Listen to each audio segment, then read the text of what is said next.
So now we'll create another function. We'll call this one update count. The job of update count is to do exactly what it sounds like. It'll refresh the display to change it to the current brick count. So we'll start by getting the total bricks in game.workspace and game.server storage, like so. Now you might be asking, why are we only doing workspace and server storage? What about lighting, or replicated first, or replicated storage, or server script service, or starter GUI? And the reason is, if you're putting parts in lighting, you shouldn't be doing that. There are other places to put parts. Ultimately, it comes down to accuracy versus performance. Do we really want to run through this function one extra time? The amount of resources that get used from this will add up over time, and it's a good idea to preserve as many as you can. So for now, we'll just do workspace and server storage. Next, we want to change the text on the display. So we'll do display.text and equal that to a string version of the total. We'll tack on the word parts on the end to let the user know what it's counting. And now we're going to change the display size. So we'll set display.size equal to a unit called udim2, which can be created with the new function. Now this function's pretty much identically to position and size. And since we're changing the size, we can base it off of this. We know we want the scale to be 0 since we'll be operating in pixel measurements. Now, if you chose the same font type and size as I did, you know that the text size is 18 and the font is code. Now, through some trial and error, I figured out that the average size for the code font is about 9 pixels wide. So we'll type 9 pixels times, put the pound symbol to get the number of display.text. And vertically, we want no scale, and we want 20 pixels. So now we need to use this function. In the triggers section, we can add display.mouse button 1 click connect to update count. And we'll also make a permanent loop that runs every 20 seconds. And we'll just add the update count function in there. We also want to update the count on startup so they can see what the amount is as soon as they get into the game. However, if we try to execute this at runtime, it might slow down the loading process. So we'll wait 3 seconds to give the game enough time to load properly, and then we'll call update total. So now let's export this. We can close the script for now, and right-click on part counter, and publish this plugin the same way you would a script. Well, it appears I made a mistake, because the interface never loaded down here. And I suppose this is a great moment to teach you how to correct errors in a plugin. It's pretty simple. The output will tell you what the error is. So you can see, attempts to call global update total, which is a nil value. So it means I tried to call a function that doesn't exist.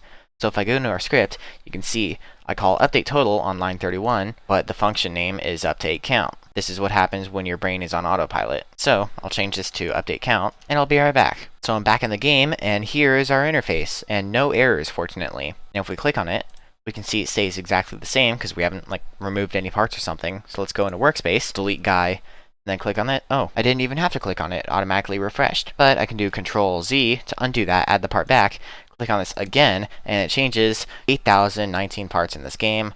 Wow, I need to work on optimization. So that is how you use Core GUI, and I hope that was helpful. See ya.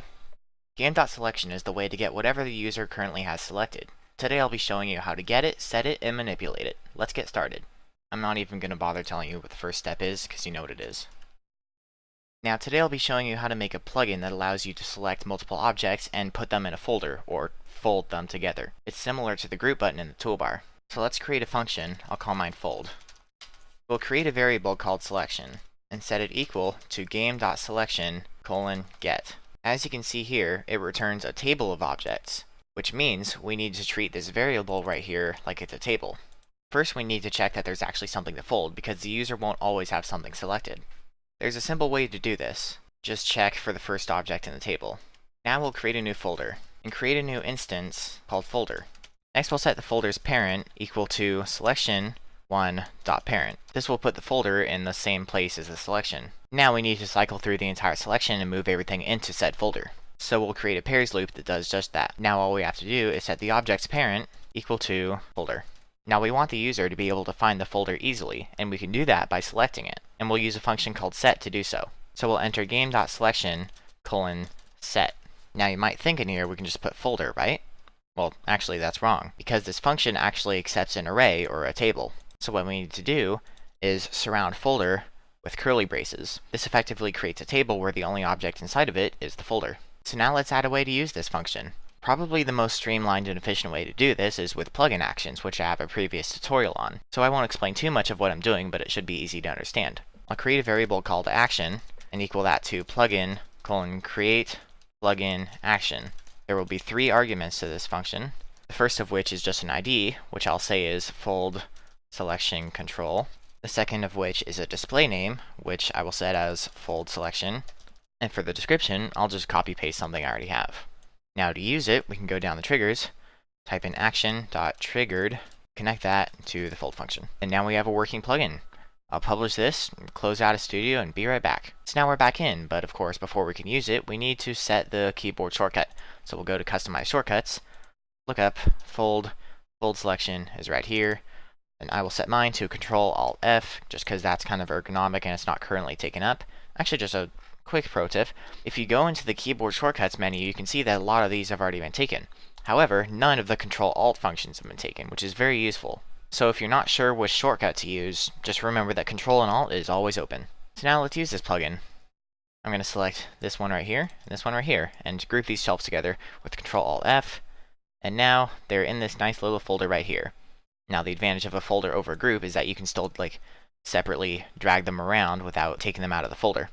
So it's very nice overall. Now you might have noticed that when I did that undo, they re-separated again. And that's because the undo and redo functions aren't set up to operate with our plugin. In the next tutorial, I'll explain how to set that up. Last week I pointed out a flaw in our folding plugin. The undo and redo system of Studio doesn't respect the plugin, and today I'll be showing you how to make that happen with the power of Change History Service. So we can just jump into the plugin we made the previous week. As you can see, it's still exactly the same. And we're only going to need to be adding 2 lines to make this work. 2 lines, it's so easy. The first one is just referencing Change History Service. So we'll create a new variable called History Service and set it equal to game get service change history service. And they have a very nice autocomplete thing for get service now, which is very nice. Now for our second line, we just have to go down to the bottom of the fold function and find the spot where all of our operations have finished. And this would be after we set the selection to the folder. Now, Change History Service has a function called setWaypoint, and that's what we'll be using for this. All we need to do is reference History Service once again, add a colon, type setWaypoint. Now in here, we'll explain what the action was. And since the job of this plugin is to fold things together, we'll put folded selection. And it is just that easy. So now let's copy the same case as last time. We'll select this and this, Control-Alt-F to fold them together, and now I will drag this one to the top of the roof and press Ctrl-Z to undo, and they are still folded together. And you can see if I hover over this undo button, it says undo folded selection. And that's a sign that it's working. And if I click that, it unfolds. And now we just have 2 separate models once again. So that's all it takes to remove so many frustrations from your plugin. If someone makes a mistake, it's so easy to undo it. There's really no reason not to be using Change History Service, and I highly recommend you do, because it makes your plugins a lot better. And although I can't really think of any uses for all of these other functions on here, I'm sure you might be able to. I mean, look at all of these. There's get can redo, get can undo, there's redo, there's reset waypoints, which clears the history. Yikes, you might not want to use that one. There's set waypoint, there's set enabled, there's undo, and with the events, there's on redo and on undo. Overall, Change History Service is a hidden gem of plugin development, and I highly recommend you try and find ways to use it. Global settings are the options located in the File menu, but did you know that you can change them with plugins? Today I'll show you how, as well as how to make a simple plugin that switches the current CSG mode. Let's get started. The only object we'll need for this tutorial is a local script. Start by referencing the place where the setting is located. I'll call my variable setting. Now to access global settings, you need to call settings like it's a function, like so. Now you can see here that there are several different classes to choose from, and the one we want in this case is physics. I know this because if I go to File and Settings, if I look under Physics, you can see Disable CSGV2 is right here, and this is the property we're going to be using. Now one thing to note is that although it says Physics Settings here, and also on this page, we need to just type .physics. So now let's create a function to change the setting. I'll call my function switch CSG. Now changing it is as simple as just inverting its current value, and you can do that like so. And please note that the V in this is actually lowercase. That tripped me up a bit. Now we want to notify the user that the setting has been changed. And no, unlike last tutorial, we're not going to be creating an entire interface for it. First we'll check if it's been disabled. If so, we'll let them know that they're using Classic. Or else, we want to tell them that they're using the new version. So now let's make a plugin action to make this plugin easy to use. I'll make a variable called action, and go through the motions. And in triggers, I'll detect the triggered event and connect that to switch CSG. Now one thing we may want to do is let the user know as soon as they open Studio which version they're using. And that's as simple as copying and pasting this right into this area. And I'll change switch to currently using. Now let's publish this and I'll be right back. And as you can see here in the output, I'm currently using Classic CSG, and I am. Now, to demonstrate the advantage of being able to quickly switch between CSG modes, I have this demonstration set up here. Now, in an ideal world, I would be able to drag this negated part over either of these, subtract it from this part, and be left with a small brick down on the bottom. And with Classic CSG, I can. However, if I switch to the new CSG, which I did with a plugin action, which I set as Ctrl-Alt-C, you can see that when I perform the union, I've got like all this nasty, extra edgy stuff here. So you see all this and wonder, well, then what is CSG v2 good for if it just makes a mess? Well, CSG v2 is good for things like sculpting, or in cases where you don't need everything to be symmetrical or perfect, you just need something that gets the job done. It has the added benefit of almost never throwing errors, which the classic CSG is notorious for doing. So that's the advantage of using different CSG modes, and that's the advantage of accessing these settings with a plugin. Have fun exploring what you can do with these settings. Plugin settings are the easiest and most efficient way to save data in a plugin. Today I'll be showing you how in the form of a nifty notepad plugin that saves what you write. Let's get started.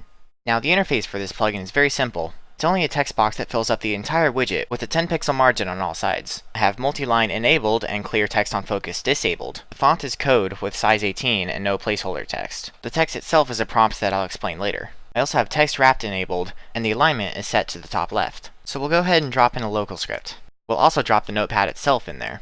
We'll go over the interface setup later, but for now we'll just reference the notepad object in the variables section. Now we'll create a function to save the text. So we'll create a function called doneTyping. So as you can see from this page, the plugin object has a special function called setSetting. We'll be using this to save data. So we'll call plugin:setSetting. Now inside these parentheses, we need to add a key and a value. Similar to data stores, the key is like a variable name and the value is, well, the value. So we'll name this setting notepad underscore and reference the game ID. This will ensure that the contents of the notepad will be different for every game you use it on.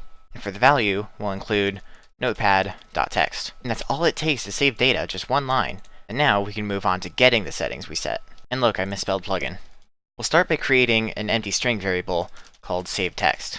And now down here in startup, we're going to add a while loop to wait until the game ID is not 0. Now, doing this helps account for two situations. The first situation is that the user hasn't published the game yet. This is a problem because if the game ID is 0 for multiple offline places, our function up here will be overwriting that data. The second case is that sometimes the game ID just takes a little while to load. Now, this isn't too big of an issue, but if we try to get the text too early when the game ID is still 0, we'll fetch the wrong data. So in this while loop, all we really have to do is wait, say 0.3 seconds, and we can actually consolidate this into just one line. After game ID has been set saveText to another function of plugin. This function is called, you guessed it, getSetting, and it only takes a string for the key. So we'll set this variable equal to plugin:getSetting, and we can just copy this text up here.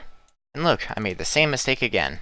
That's why you proofread. Now there's a case we haven't thought of yet. What if this place has never been opened before? What if there aren't any notes to see? Well, in that case, we need to have something to default back to. GetSetting will return nil if there's nothing there, so we can just expect it and type or empty quotes. This acts as a kind of default value. Now that we've got the saved text, we can set the notepad text equal to saveText. So now let's finish up the interface. Up here at the top, we'll create a widget.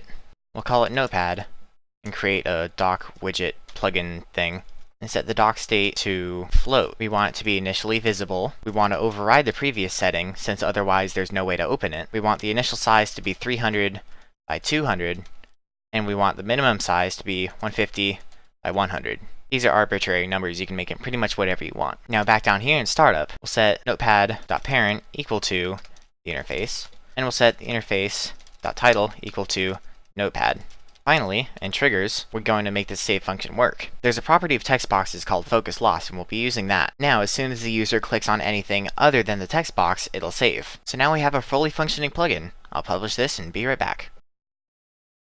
And now we're back in. If you have sharp eyes, you may have noticed that our warning took a little bit of time to disappear. That's just the game ID taking some time to load. So now let's test this. We'll deselect it, close it out, and then close out of Studio. I'll be right back. And now that we've loaded it once again, our text remains. Now there is one thing to note. When you're developing a plugin, you're most likely going to make mistakes. And when you want to clear saved data because it's corrupted or something, there's a way to do that. We'll go up here into the plugins tab and open the plugins folder right here. It'll open this folder, although, wait, where are all the plugins? There's like 2 here, and I have like 30. Well, that's because you have to go back to Roblox and go into Installed Plugins. And this is where the plugins are. Now, they're all just IDs, so it's a little hard to tell what's what, but you can just sort by date modified, and then open the one you know that was recently changed. Now, there's this RBXM file up here, which you can drag back into Studio. You see, it's another copy of this exact plugin. It's a great way to fork off of other people's plugins, or maybe learn how they made theirs, but please don't just re-upload them. That's just wrong. What I wanted to show is this settings.json file, and this is the data that is saved in raw format. So if I wanted to erase our data, I can just delete this settings file, close this, close out of Studio, and it's gone right back to being a blank slate. There are all kinds of advantages to using plugin settings, and I highly suggest you do so. What if your plugin's functionality involved creating scripts and you wanted to direct your user to them? That's what OpenScript is for. Today I'll be teaching you how to use it in the form of a plugin that opens every script in the game. Why would you need this?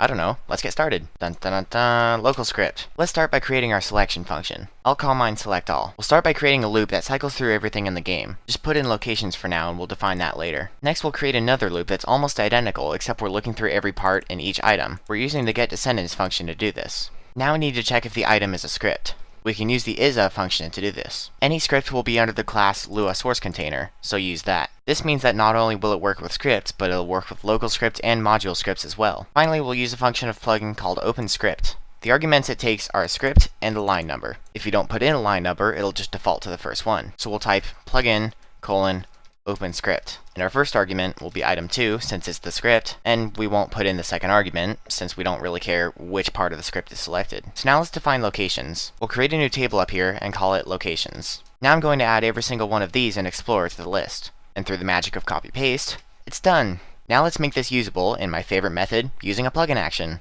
And in triggers, we'll detect the triggered event. Now let's get this published and rejoin Studio. To set up our action, we'll go to File, Advanced, Customize Shortcuts, and look up Open. And you can see it is right down here. Now I've already set my shortcut to Ctrl-Alt-O, but you can make it whatever. Click OK to save. Now I prepared a bit by dumping a bunch of scripts into server storage. And when I press Ctrl-Alt-O, all of these should open up. So let's try that. Ctrl-Alt-O. And there they are. All of these scripts, including the one we made. Woohoo! Also, here's a fun tip. If you hit Ctrl and W, you can close the current tab. Like that. It's a lot faster than trying to click all the X's one by one and move your mouse around. So that's how you use OpenScript. It's a little niche, but you can use it to make your plugin just that much better. See ya. Wow, you made it through? Awesome, thanks for watching. I'll be making more content like this in the future, so stick around. You can ask any questions you may have in the comments or by tweeting me at chipio_dev. That's at CHIPIO_DEV.